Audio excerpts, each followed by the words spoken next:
आका के नाश्ते के लिए शोरबा अभी तैयार कर देती हूँ। पता नहीं सवेरे आंख देर से खुले, मगर तेल तो खत्म है। अब आधी रात के वक्त कौन सी दुकान खुली होगी? अब क्या हो? क्यों ना मेहमान के तेल के मटके में से थोड़ा सा तेल निकाल लूं। सुबह को तेल की कीमत दे दूंगी। हाँ, ये ठीक है। और मटके भी तो बराबर वाले कमरे में ही रखे हैं। क्या बाहर आए सरदार? अरे, इस मटके में तो कोई मर्द छुपा बैठा है। नहीं, अभी नहीं, मैं मौका देखकर तुम्हें बुलाऊंगा। सुबह का सलाम आका। आओ मर्जीना। आपके नहाने के लिए पानी गर्म है। कपड़े निकालकर गुस्लखाने में टांग दिए हैं।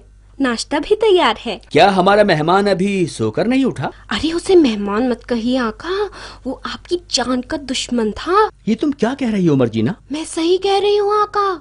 वो उन डाकुओं का सरदार था जिसके पोशीदा खजाने का राज आपने जान लिया था और जिन्होंने कासिम आका का कत्ल किया था। अच्छा? कल वो अपने सभी साथियों को खड़े में छुपाकर आपको लूटने और बर्बाद करने के लिए तेल का सौदागर बन के आया था। इत्तेफाक से मुझे पता चल गया कि इन घड़ों में मर्द छुपे हैं, तो मैंने तेल गरम करके हर घड़े में डाल दिया और वो अंदर ही झुलस कर मर गए। अरे मर्जीना, लेकिन हमें यकीन नहीं आ रहा। तो अपनी आंखों से चलकर देख लीजिए। चलो चलो, हमें दिखाओ वो घड़े। अरे वाकई मर्जीना, तुमने तो कमाल ही कर दिया। मगर इनका सरदार कहाँ है? जब उसने देखा होगा कि उसके सब आदमी मरे पड़े हैं, तो वो समझ गया होगा कि उसकी सौदागरी का भेद खुल गया है, इसलिए वो दीवार फांदकर भाग गया होगा। हमें तुम पर फख्र है मर्जीना। अगर तुम ना होती तो न जाने हमारा क्या हाल होता। आका, आप मुझे शर्मिंदा ना करें। जो मैंने किया वो मेरा फर्ज था।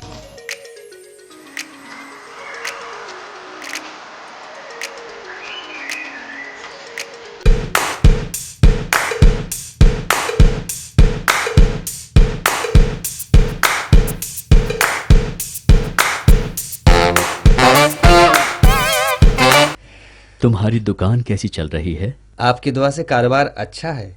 ये तुम्हारे बराबर में जौहरी की दुकान अभी खुली है शायद? हाँ अब्बाजान, ये ख्वाजा हसन साहब की दुकान है। ख्वाजा हसन? हाँ, बहुत अच्छे आदमी हैं। मुझसे तो बहुत ही मोहब्बत करते हैं। कई बार तो वो अपने घर ले जाकर मेरी दावत भी कर चुके हैं। अच्छा, दावतें खाते रहोगे या कभी अपने दोस्त को घर भी बुलाओगे? अब्बाजान, आपने तो मेरे दिल की बात कह दी। अब कई दिन से मैं भी यही सोच रहा था। तो कोई बात नहीं, आज शाम ही उन्हें घर बुला लो। ठीक है अब्बा हुजूर, शाम को दुकान बंद होने के बाद मैं उन्हें अपने साथ ले आऊंगा। अच्छा ठीक है, अब मैं चलता हूँ। अच्छा अब्बाजान।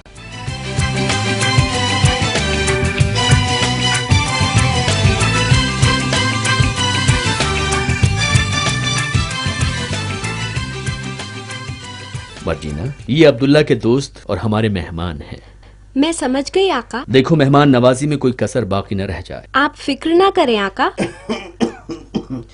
मेरी तबीयत आजकल कुछ ठीक नहीं है, इसलिए हकीमों ने खाने में नमक बिल्कुल मना किया है।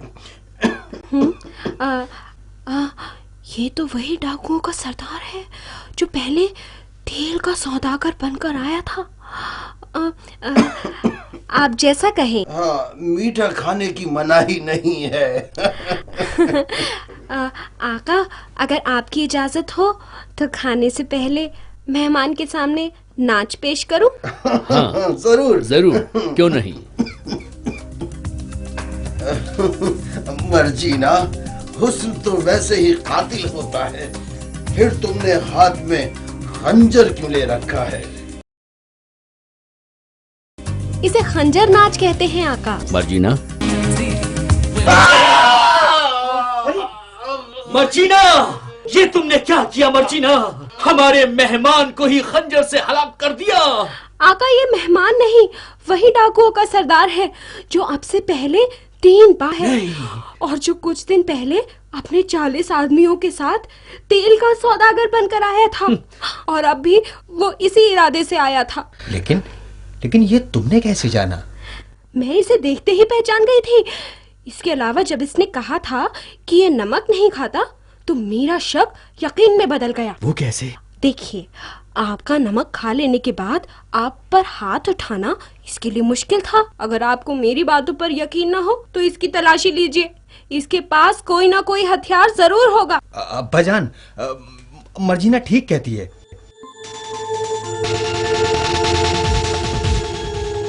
ये देखिए खंजर जो इसने अपने कपड़ों में छुपा रखा है अब्बाजान। मरहबा मर्जीना, मरहबा। हम तुम्हारी अक्लमंदी से खुश होकर तुम्हें आजाद करते हैं और अपने बेटे से तुम्हारा निकाह करके अपनी बहू तस्लीम।